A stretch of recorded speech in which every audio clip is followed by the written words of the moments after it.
The rapture is not what you think, and what does the rapture have to do with these headlines? Is the government concealing UFO craft and dead extraterrestrials? Some researchers say Vatican archives hold UFO secrets. NASA used religious experts to predict how humans may react to aliens. And is the military about to make a huge announcement that will trigger the rapture? Okay, LA, what is going on?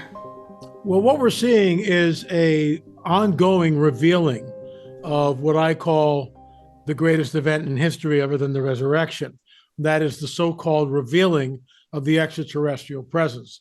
Let's set some terms right up from the get-go. When I say something extraterrestrial, that means it doesn't originate on this planet. So an angel, a biblical angel, is an extraterrestrial by definition. Now, I don't mean that that angel comes from another planet, but that angel does not originate here on planet Earth. You and I originate here on planet Earth. We are earthlings. There's no doubt about that. But an angel is not. Do I believe in the plurality of worlds? No, I do not. I believe that we might be living in some sort of holographic universe, which would explain a lot. We also know from the biblical prophetic narrative that Father God will roll up the heavens like a scroll. Is that literal? In my opinion, it is. Create a new heaven and a new earth, or at least restore them. I mean, no matter what he does, it's absolutely mind-boggling. How does that work? So what we're seeing is it's not a trickle anymore, it's a steady flow.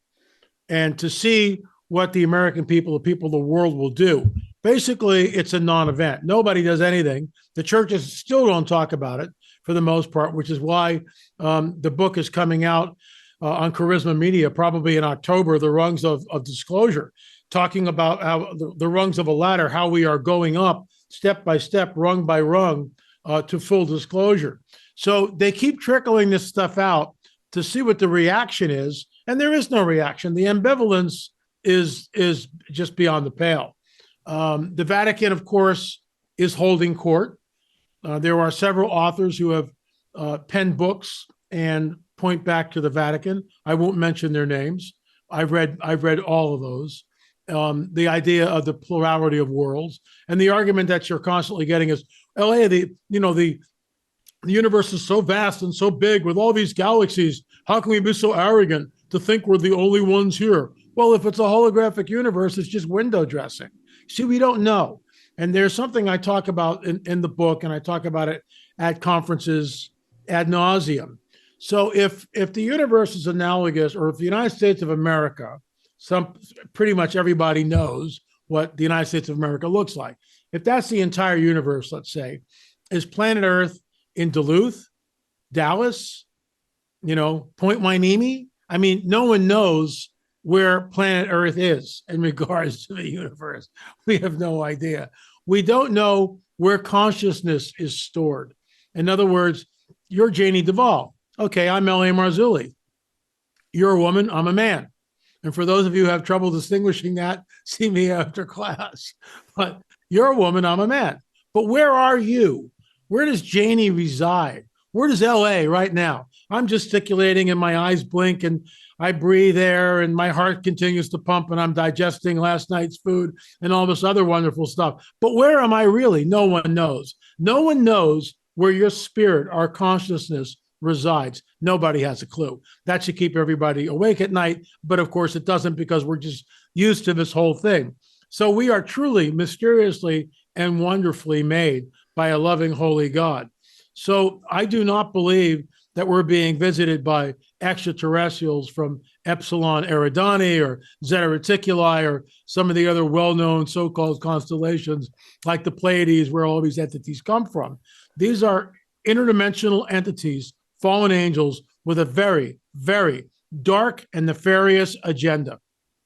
Yeah, but it's like it's not a trickle anymore of that they're talking about it. I mean, with the headlines that I read, the Catholic website, this was June 18th. I mean, this was recently, some researchers say Vatican archives hold UFO secrets. It's like, and then you talk about the, rungs of the disclosure, and all of that is in the series, the special offer that you're making for our viewers. And that's a 10 set series, plus you're throwing in the book Days of Chaos.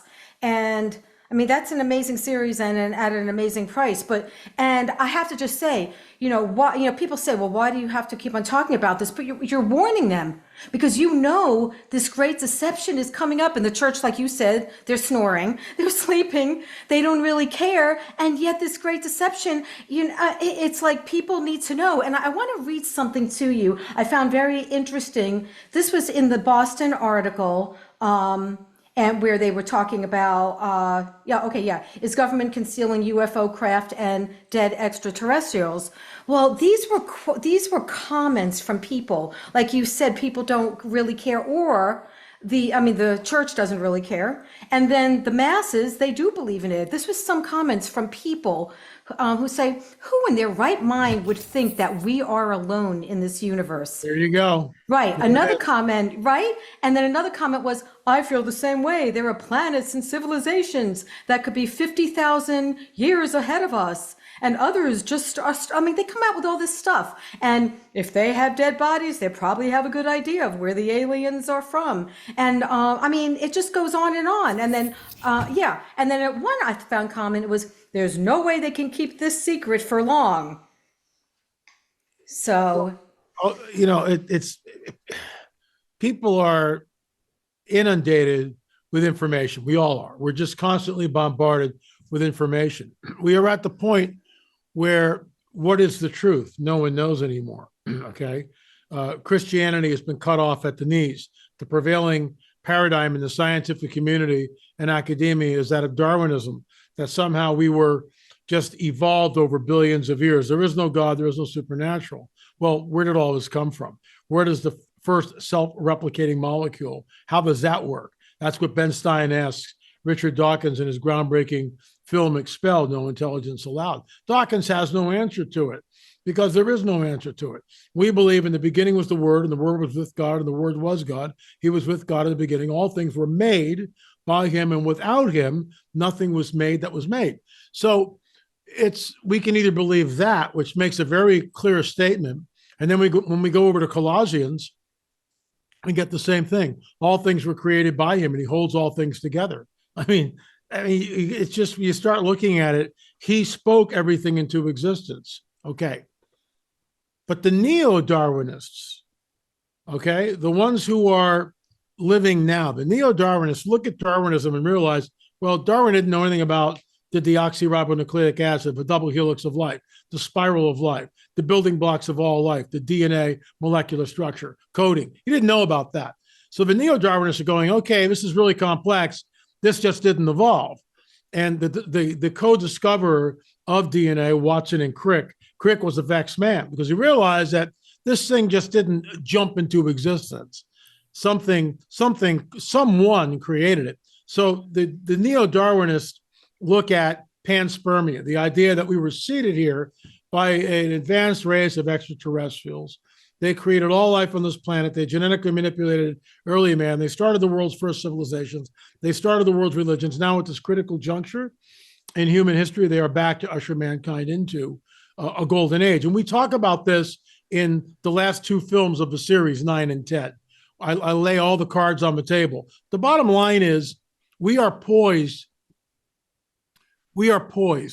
for it, for the coming great deception. Men faint from fear from what is coming upon the earth. Even the elect would be deceived if that were possible. Unless those days were shortened, no flesh would survive. If we go down the punch list that Jesus gives us before his return, seriously, if this isn't it, then I don't know how to read prophecy, because we look at wars and rumors of wars, check. Famines, double check. Pestilence, are you kidding me? The whole world just came through COVID, and now they're scaring us with the bird flu thing. It just never ends. It's just ongoing. The complete collapse of the financial system, which is imminent because you can't sustain a lemonade stand if you're $35 trillion in debt. At some point, it's a house of cards. It's going to come down. And then, of course, we look at Israel. Amos 9 tells us this, and this is a very pertinent scripture. I will gather the captives of my people, Israel. I will gather the captives of my people, Israel. They will build the waste cities. Check. They will plant vineyards and drink the wine from them. Check. They will plant gardens and eat the fruit from them. Check. I will plant them in their land, and never again will they be pulled up from the land I have given them, says the Lord. They are back, 1948. They're going to go north into Lebanon. Is that the Ezekiel 38 war, the Isaiah 17 destruction of Damascus prophecy? In my opinion, we're right on the doorstep. Still too early to call, but all the players are there. Iran, Russia, and Turkey. Turkey is not engaged yet, but they're saber rattling like crazy. So, we are looking at possible Ezekiel 38, 39 prophetic literature, which has been sitting there for thousands of years, along with Isaiah 17, the destruction of Damascus. I have been to Israel. On October 7th, I was supposed to be flying over there to lead the On the Trail of a Nephilim tour. And obviously, war broke out. We canceled the tour. Then Leora over at Lipkin Tours, and I love her. She's great. LA, what about this September? I go, Leora, they're going to go into Lebanon. We're not coming over there. And as I speak, the entire north section is closed. You can't go there anyway. And that's where most of our tour, like we go to Mount Hermon, we go to Gilgal Raphaim, we go to Tel Gezer, all these different places. A lot of that's completely shut down to civilians. So we won't be going anywhere until 2025. But here's the catch. We might not be here. I'm not a date setter, and I'm not saying the rapture is going to happen. But I believe we are in an unprecedented window. And here's why. And I said this at the Prophecy Watchers Conference 2 weekends ago. Yeah, and also you explain a lot of this in that whole 10-set Absolutely. series. Yeah. Especially 9 and 10. Right, At the right. end of 9 and 10, I really let the cards down. Right, yeah. So, okay, what do you think then? Okay, Isaiah 59. All right, Isaiah 59, verse 14. Justice is held back. Righteousness stands far away. Truth is fallen in the street, and honesty cannot come in. I'll say it again. Justice is pushed back. Righteousness stands far away. Truth is fallen in the street, and honesty cannot come in. I show a clip, and I can send it to you, Janie, so you can do it in post-production if you want. There's a clip that was sent to me a number of months ago. It's a good-looking woman, probably she's early 30s, mid 30s, whatever. Pretty gal, very articulate, and she's talking about making changes in a person's life. Frankly, it doesn't matter what she's talking about. She could be giving us a recipe for eggplant parmesan or how to exceed in a high jump. It doesn't matter. But what it is, what does matter, it's 100% AI, and you can't tell. You can't tell. You have no idea what you're looking at. Truth is thrown to the street. We can no longer be accountable for anything unless we're boots on the ground and watching it. And even then, with Project Bluebeam, which can put holographs into the sky, we still don't know what we're looking at. In my opinion, and you do that checklist I said before, wars and rumors of wars, famines, pestilence, earthquakes in diverse places, troublesome times, that's the punch list. We're here. And now when you throw in AI, truth is thrown to the street. Honesty cannot come in. Justice is held back. Righteousness stands far away. We're here. We are here. He's got to come back because you can't be accountable. I can't. My webmaster did this as a joke, and I showed it at the Prophecy Watchers Conference. There's this old guy. Not that I'm a spring chicken, by the way. I'll turn 74 in December. Don't Okay, remind me, please. Yeah, let's not talk about age. Let's not talk about this. But there's this guy, and he's saying there is a hidden history that's been deliberately obfuscated from the peoples of the world, and that's why I'm on the trail of a Nephilim. I'm L.A. Marzulli, but it's not L.A. Marzulli, and you can't tell. I knew it was. Obviously, it's not me, but it's AI generated. So with that in mind, the average Joe on the street has no idea what the truth is anymore. Truth is thrown to the street. That's prophecy. It's being fulfilled. Janie, the Rubicons are this, the lines of demarcation, the lines in the sand. When Hiroshima and Nagasaki happened. That was a major line in the sand. We went into the nuclear age. No going back. With AI, that's a line that we've never, ever even thought of in all of history. That's unprecedented. We've come across the line. You can't go back. The average Joe on the street can't discern what's real and what's fabricated. Who can be accountable to anything? He's got to come back. He's got to come back, because how can you be accountable to anything that you see or hear? Truth is thrown to the street. And you add to that the Darwinian paradigm, which has been set in place, right? Going on 200 years here. Not yet, but going on 200 years. And the so-called alien presence, who, and this is what the other side of the aisle is saying. They created all life on this planet, genetically manipulated us. I said this earlier, started the world's religions, civilizations, now at this critical juncture. There's going to be a nuclear event on this planet, in my opinion. I talk about this in 9 and 10 in great detail. There's going to be a nuclear event. A nuclear event on this planet creates the greatest climate of fear that humankind has ever experienced collectively, because the grid is set up, and at the touch of a button, the grid gets lit up. Everybody sees what's going on wherever that nuclear event happened, and the whole world is in the greatest climate of fear that we have collectively experienced in all of history. That's when they show up. That's conjecture, but that's when they show up as our saviors. Oh, and by the way, and I heard this 50 years ago, Janie, 50 years ago, I heard this, that there was going to be a group of people. I was in the New Age 50 years ago, okay? I had spirit guides. I was with the guru for 3 years. I meditated. My third eye was open. I renounced all of that, obviously, because it's occult underpinnings and never deals with humanity's sin nature, but I digress. By the way, you can get these wonderful I digress cups by going to lamarzulli.com. Just shameless plug. Anyway, I heard this 50 years ago, that these people would not be ready for this cosmic paradigm shift. They would be taken off planet. Now, here's something to think about. This is in the film. It's also in the book. And my hat is tipped to Mondo Gonzalez and Jeff Van Hatten. There was a saying I came up with years ago. We go up, they show up. We go up, they come down. We go up, they come down. We go up, they show up. However you want to say it. We go up, they show up. We go up, they come down. And I remember when I said that at Prophecy Watchers for the first time, Gary Stearman said, LA, you've got to copyright that. Well, I mean, I've said it. It's my saying. It's a little witticism from yours truly. Mondo and Jeff sat down with that thought in mind. Elijah, the prophet, when he goes up, Elisha watches him go up. When Jesus ascends to heaven, the disciples are there. But I also believe Mary Magdalene and Mary, his mother, are there, and maybe hundreds of other people. This is the greatest event. And angels appear. What are you guys doing here? Well, they watch him go up.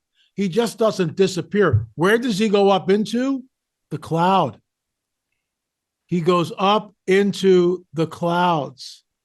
This is really important. So, and of course, I have to be silly about it and go, does he look down at him one last time and wave? Knowing the Jesus I know, more likely he did, you know.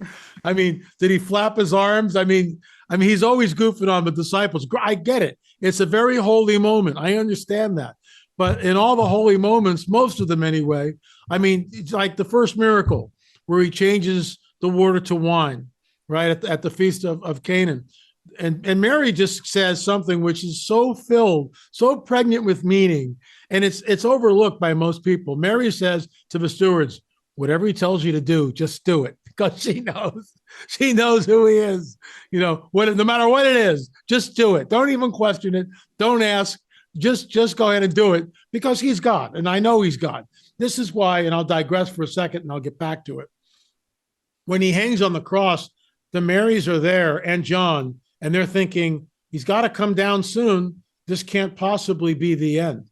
They don't get it. Nobody understands, because you can't kill God, right? How can you kill God? You can't kill God. Oh, yes, you can. That's the whole point. Colossians, he's the firstborn of the dead, so that he may be preeminent in all things. For in him the fullness of God was pleased to dwell. Think on that for an hour or two. Absolutely mind-blowing. In my opinion, it's the most cosmic event in all of history, because you can't kill God, and yet God dies. And then he comes back. This is why the Shroud of Turin is God's calling card. Forensic evidence of not only the crucifixion, but the resurrection. This is what his face looks like. There he is. Anyway, so Jesus goes up. Then you get the two witnesses who are killed, Book of Revelation, killed. Their bodies lay in the streets of Jerusalem for what, 3 days? And just like the risen Savior, they're resurrected. And what happens to them? They go up. Where? In the clouds. Then you get my work on Fatima, 1917. So it had been raining all day. Let's say I'm the sun. So the clouds part and the sun is there. But all of a sudden, right? All of a sudden, clouds come back in front of the sun. And out of those clouds comes what? A dull silver disc. How do we know this? The eyewitnesses are there. The eyewitnesses are telling Father Fiera, I looked up and saw a dull silver disc. There it is. It came out of where? The clouds. When it comes down and spins, it goes back up where? Into the clouds. Here's what I think is going to happen. This is conjecture. The rapture of the church will happen. We go up. We go up. And the world watches us go up.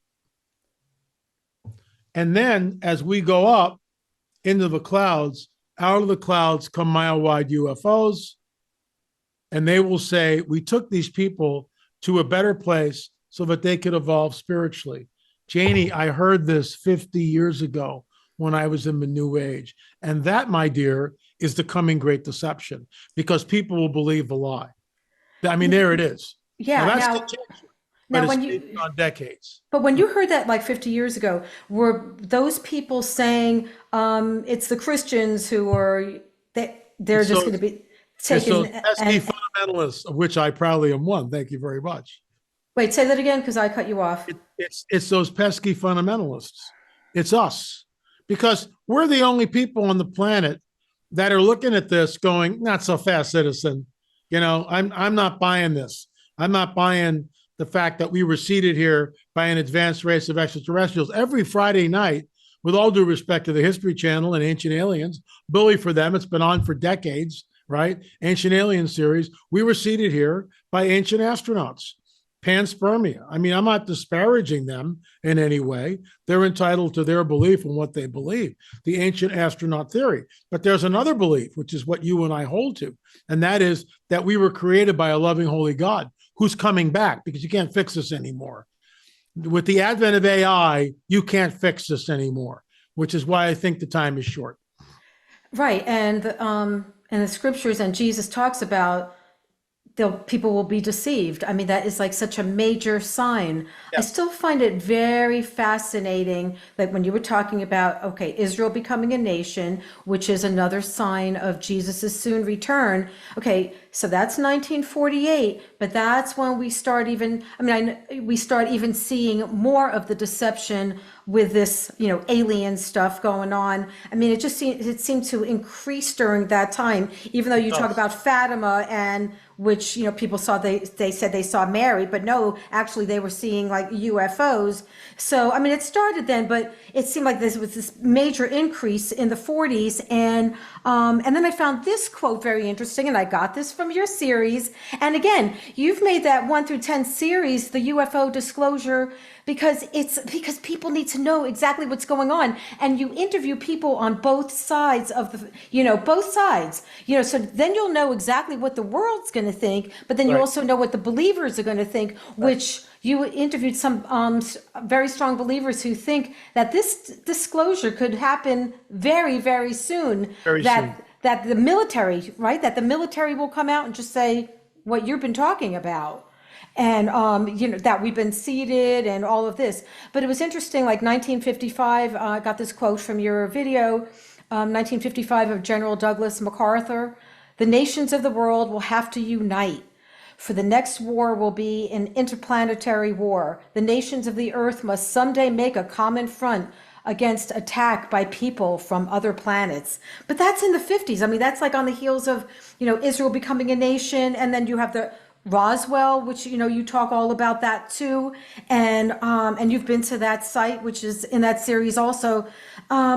This deception has been getting bigger and bigger, and then all of a sudden it hits the news, and it hits rock stars, and it hits the Congress and everything. I mean, so the rungs and you talk about the rungs of the ladder, which then it really increased with that New York Times article. So explain about that New York Times article.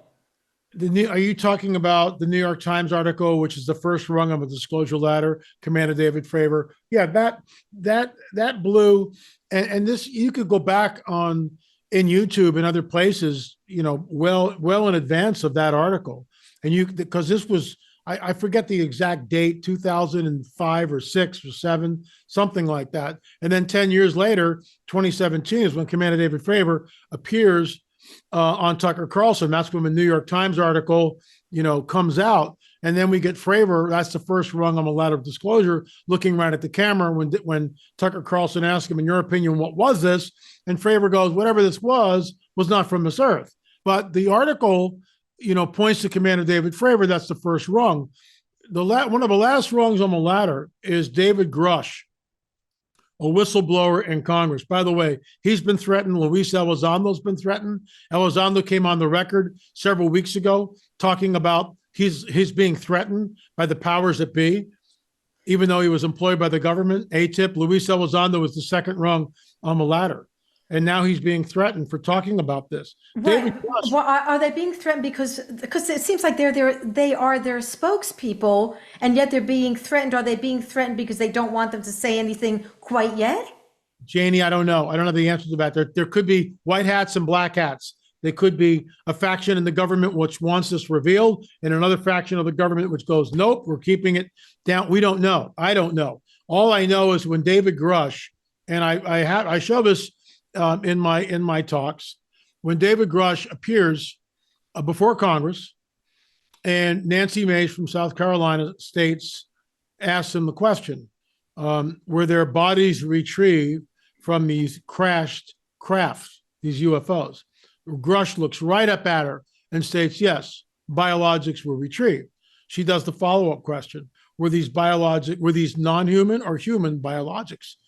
Grush looks right up at her and says, these were non-human biologics. Phone doesn't ring. I get maybe 1 or 2 emails from people. LA, did you see this? The churches need to wake up, and they're not. And that's not my job. My job is to do what I'm doing. I've laid it out. There are 10 films. It's going to happen, Janie. It's going to happen. And with this creates the greatest deception that humankind has ever experienced collectively. Men will face the fearful is coming upon the earth. Satan comes with all signs of lying wonders. We're here. And for those of you who do not believe in the physicality of UFOs, people are abducted. They are implanted. Bodies were retrieved. I found 2 pieces of the metal, or what we believe was the metal, in the debris field. That can be disputed. I don't know. In my opinion, what's that stuff doing down 6 to 8 inches below the surface? That's messed up. I think I have it. Let me see if I have that. Yeah. Right. And a metal that is not anything that we've seen here on Earth. Yeah. According to the testing that we've, best of my knowledge, that it has isotopic ratios or properties that are not found here. Now, I can't vet that because I don't have the metal. The 2 people that we interviewed for that, Frank Kimbler, he has the metal. Chuck Sikowski, he has the metal. I would love to be able to test it on my own. Frank Kimbler was on, I think, a Discovery Channel fairly recently talking about the metal from the field. And, in my opinion, we found it. Because I don't have the metal and I can't do my own testing, I'm relying on them. They're not really sharing the information with me at this point, so I don't know what to believe. And that's just how the game is played in certain ufology circles, and that's okay. It's it's their metal, and all I know, in my opinion. And by the way, this is what I got. This is a metal spike that came from a debris field. Okay, so what is Powers that? that be came in with these deep, dark metal spikes and drove them down into the ground so metal detectors wouldn't find the other metal. Why would they do that? Because they didn't get it all, and they knew that. So they seeded the field, according to what I know, okay? They seeded the field with these large metal spikes, which throw off the metal detector. But Frank Kimbler kind of knew where to go, and it's on film for the first time in like over 12 years. He said we were the only film crew actually to discover the metal, and we show it on the film.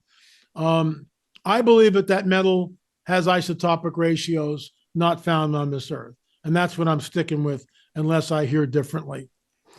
Well, even from their description at first, when they were talking about it with you, that they were saying that that it was something that wasn't here on Earth. Now, again, you're doing this. You know, people just go, "Why are you talking about aliens?" But again, because you're warning, you want people to see exactly what's going on. With the 10 set series, with the 10 DVDs, you're talking about all different aspects and of this great deception that Jesus warned about. So can you describe what's in the 10 DVDs and also the book that you have with it of the Days of Chaos?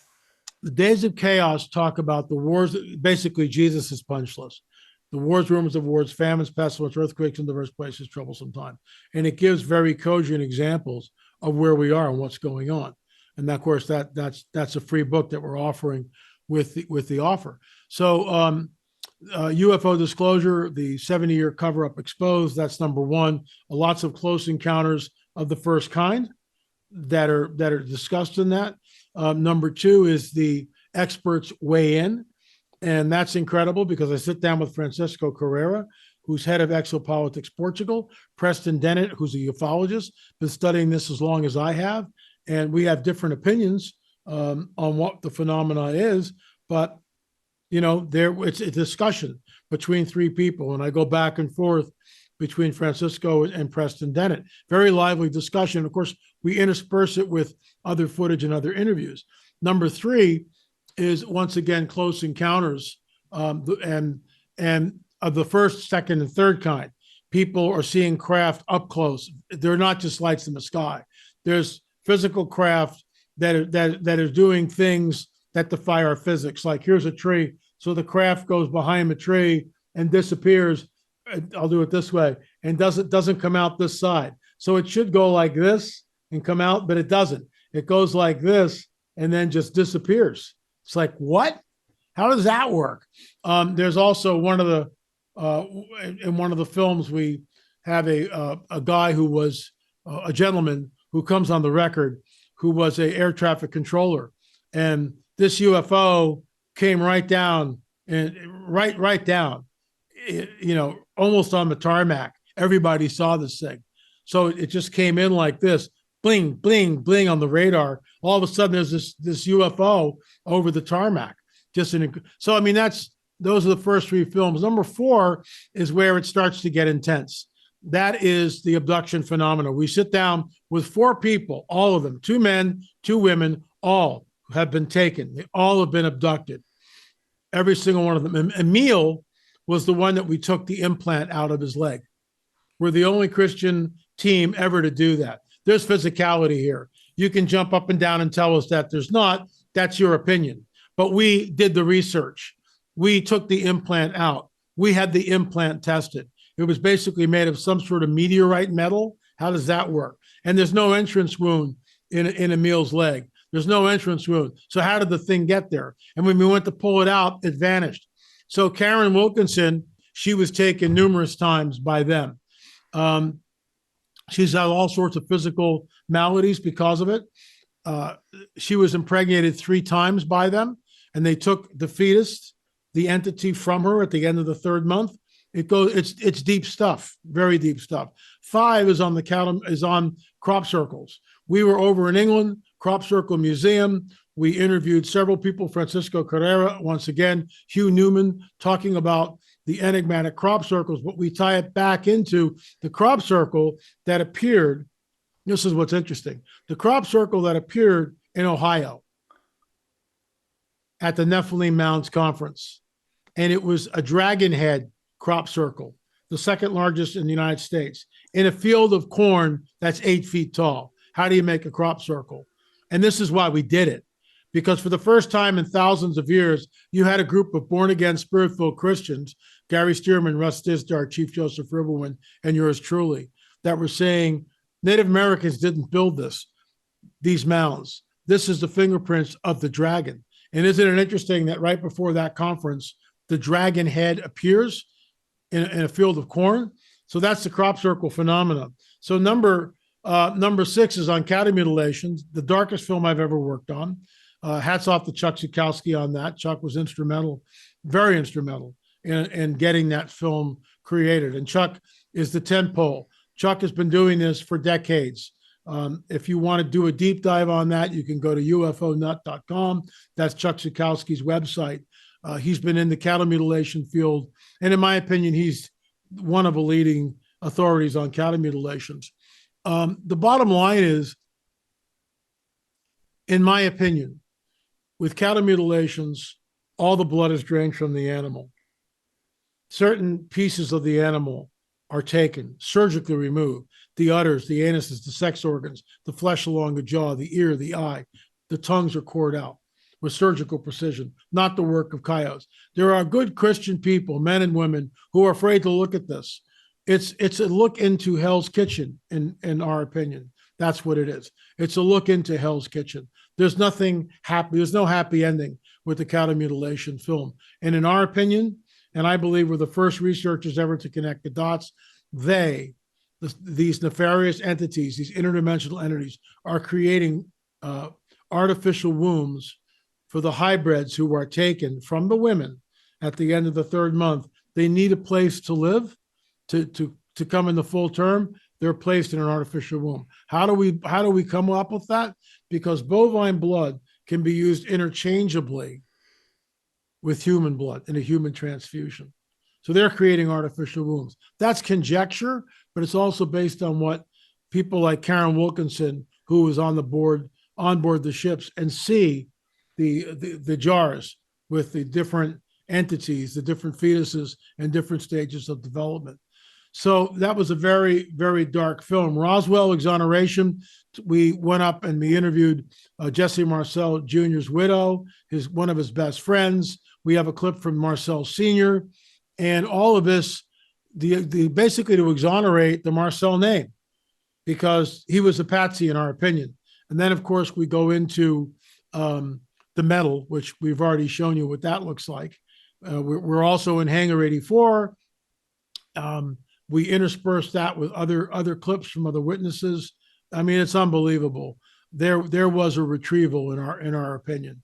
No doubt there was a retrieval. So 9 and 10, what is the truth? And that's when we really sit down, both sides of the aisle. Here are the two paradigms, extraterrestrial or interdimensional. In our opinion, it is interdimensional. And that's, of course, is what all 10 films are about, plus Days of Chaos book, plus the new book coming out in October, The Rungs of Disclosure. Right. So, okay, but just to be clear, this offer that is going to be the 10 DVDs and then the book Days of Chaos. The other book is going to be in a few months from now. The future. Right, that's the future.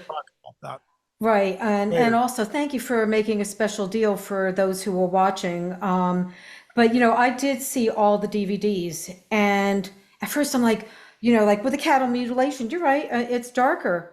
But then I realized I have to know what's going on, because the world is going to come up with another thing. They're going to come up with, that we've been seeded or whatever. This is the great deception.